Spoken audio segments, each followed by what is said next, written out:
Hello friends, बहुत दिन हो चुके थे मिले हुए। थोड़ा बिजी शेड्यूल था, आज जाके फ्री हुआ हूँ। सोचा आज ऐसा ऐसा वीडियो बनाऊं जो सारे यूट्यूबर्स को बहुत ज़्यादा इफेक्ट करने वाला है। इनफैक्ट सिर्फ यूट्यूबर्स को नहीं, एड सेंस से, गूगल एडसेंस से जितने भी अर्न कर रहे हैं उन सबको इसका इफेक्ट आने वाला है, इक्वली आने वाला है। क्या है? तो आप सबको एक मेल आ चुका होगा कि हमारी पॉलिसी हम लोग चेंज करें। हम 24% आपका टैक्स विथहोल्ड करेंगे, आप हमें टैक्स का डिटेल दे दें। ये मेल सबको आ चुका होगा जिनका भी एडसेंस में अकाउंट है, जितने भी इसमें अर्न कर रहे हैं। इस चक्कर में आपने बहुत सारे वीडियोस भी देख लिए होंगे, बहुत सारे लोगों ने आपको डराया होगा कि अब जितना भी अर्न करोगे उसका 24% आपका डिडक्ट होकर आएगा। लेकिन सबसे पहले समझने वाली बात है, ये हुआ क्या। बहुत सारे यूट्यूबर्स हैं, बहुत सारे इन्फ्लुएंसर हैं, वो क्या कर रहे हैं, वो इसका विरोध करें, ये यूट्यूब गलत कर रहा है। अरे भाई मेरे, वो कंप्लाइंस कर रहा है और टैक्स कंप्लाइंस करना कभी गलत नहीं होता। तो सबसे बड़ी चीज़ है, आप चाहें या ना चाहें उसको कंप्लाइंस करना है, वो करेगा। गूगल करेगा कंप्लाइंस, आप उसको रोक नहीं सकते। तो अब ये समझने वाली बात होती है, ये आपको अफेक्ट कैसे करेगा, आप इसमें बच सकते हैं नहीं बच सकते, क्या है, ये सब है। सबसे पहली चीज़ है विथहोल्डिंग। क्या करना है, करने की बात कर रहे हैं। जैसे हमारे इंडिया में इनकम टैक्स एक्ट है, आपका अगर सैलरी आ रहा है तो उसमें से कुछ इनकम टैक्स का पोर्शन कट रहा है, उसी को टीडीएस बोलते हैं, जो यूएस में विथहोल्डिंग बोला जाता है। सारे देश अपने अपने हिसाब से नाम देते हैं, नामकरण का कोई रूल नहीं है। तो अब बात आती है, ये सिंपल चीज़ थी और ये वीडियो बहुत शॉर्ट रहने वाला है, इसमें मैं बहुत ज़्यादा डीप में नहीं जाने वाला, लेकिन बेसिक चीज़ें मैं आपको समझाने वाला हूँ। तो पहली चीज़ ये हो गई विथहोल्डिंग क्या है। दूसरी चीज़ है गूगल आपको क्या कहना चाह रहा है। गूगल ये कहना चाह रहा है कि हमें लॉ को अबाइड करना है, यूएस के लॉ को अबाइड करना है, इसलिए हम आपसे टैक्स डिटेल्स मांग रहे हैं। अब देखो, डायरेक्टली आपको बोला होता है कि आपका पैन कार्ड दे दो, आपका रिटर्न दे दो, आप नहीं देते। तो उन्होंने रीज़न दिया कि इस कारण से हमें आपका पैन कार्ड चाहिए, आपका रिटर्न चाहिए, जो भी टैक्स डिटेल्स हैं वो हमको चाहिए। क्यों? इसलिए कि अगर आपका यूएस से 1 रुपये का भी इनकम होगा तो उसके ऊपर हम विथहोल्ड टैक्स करेंगे। अभी रेट में नहीं बोल रहा, रेट इसलिए नहीं बोल रहा कि उसमें भी एक छोटा सा ट्विस्ट है। तो सबसे बड़ी चीज़ ये हो गई कि विथहोल्ड करने के लिए उन्होंने पहले आपसे परमिशन मांगा कि देखो हमें इतनी डिटेल्स दे दो, तो हम आपको बताएंगे हम क्या करने वाले हैं। अगर नहीं देते हो, देखो बहुत सारों के माइंड में ये सबसे पहले आएगा, नहीं देंगे क्या कर लेगा गूगल। सिंपल चीज़ है, जितना भी कमाओगे उसका 24% वो काट लेगा।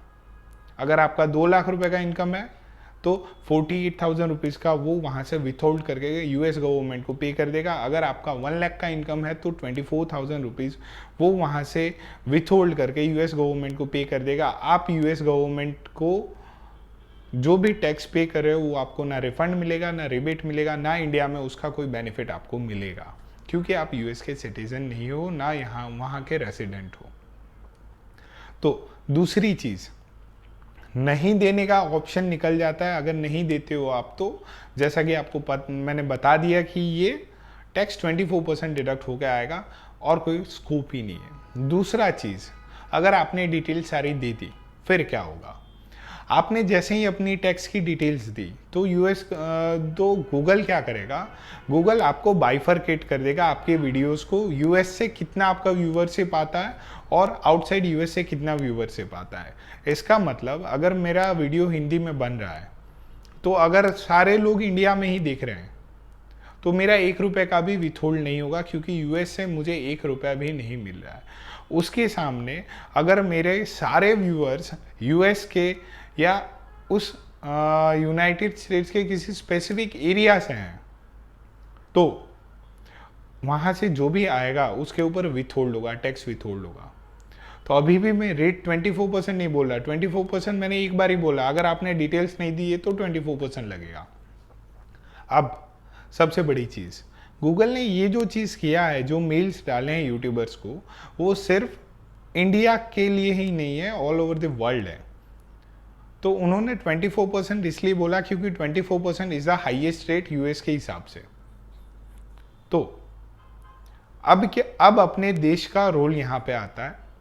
आपके देश में मतलब इंडिया और यूएस में अगर कोई ट्रीटी है जिसको उस ट्रीटी को अगर हम शॉर्ट फॉर्म में DTAA बोला जाता है, टैक्सेशन फॉर्म में DTAA बोला जाता है। अगर यूएसए का किसी भी कंट्री के साथ ट्रीटी है तो ट्रीटी में जो रेट लिखा है उस रेट पे वो टैक्स विथहोल्ड होगा। इसका मतलब ये हुआ कि अगर आप 1 लाख रुपए कमा रहे हैं, अगर पूरा इंडिया से, अफ्रीका से, एशिया से, यूरोप से, ऐसी किसी भी देश या कंटिनेंट से हैं, तो आपको उसके ऊपर कोई विथहोल्ड नहीं देना पड़ेगा। अगर वो यूएस से आ रहा है फंड, आपका जो एडसेंस का इनकम है यूएस से आ रहा है, तो उसके ऊपर विथहोल्ड होगा, टैक्स विथहोल्ड होगा। रेट कितना होगा? रेट होगा आपके देश का, और यूएस के साथ अगर कोई ट्रीटी है तो उस ट्रीटी का रेट, और इंडियंस के लिए मैं बता दूं आपके लिए 15% ट्रीटी का रेट है। तो यूएस से आपकी कोई भी इनकम होगी तो 15% उसके ऊपर वो विथहोल्ड करेगा और यूएस गवर्नमेंट को पे कर देगा। यहाँ पे आपको DTAA में बेनिफिट के लिए आपके कंसल्टेंट्स को मिलना पड़ेगा। तो टेंशन लेने वाली बात नहीं है। अगर आपके व्यूअर्स यूएस में हैं तो आपको 100% उसके ऊपर थोड़ा बहुत टैक्स पे करना पड़ेगा। अगर आपकी व्यूअर्स यूएस से बाहर हैं तो आपका 1 रुपये का भी विथहोल्ड टैक्स नहीं कटेगा। और सबसे बड़ी इंपॉर्टेंट चीज़ है, अगर डॉक्यूमेंट्स नहीं दे रहे हो तो 24% वर्ल्ड वाइड इनकम पे हो जाएगा। फिर इंडिया से कमाओ, अफ्रीका से कमाओ या यूरोप से कमाओ, कहीं से भी कमाओगे 24%, अगर आपने डॉक्यूमेंटेशन नहीं किया है तो।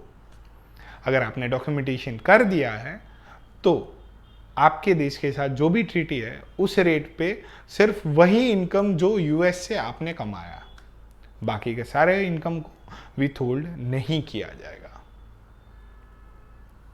अगर ये वीडियो आपको अच्छा लगा हो तो लाइक, शेयर एंड सब्सक्राइब करें। करना है इग्नोरेंस से, अगर आपका 24% कट रहा है, अगर आपने टैक्स डिटेल दे दिए 15% कट रहा है, देखो आपका है ना सीधा सीधा 9% का बेनिफिट हो रहा है। साल का 9% आपको एफडी पे ब्याज भी नहीं मिलेगा। तो टैक्स बचाओ और शेयर करो। थैंक्स।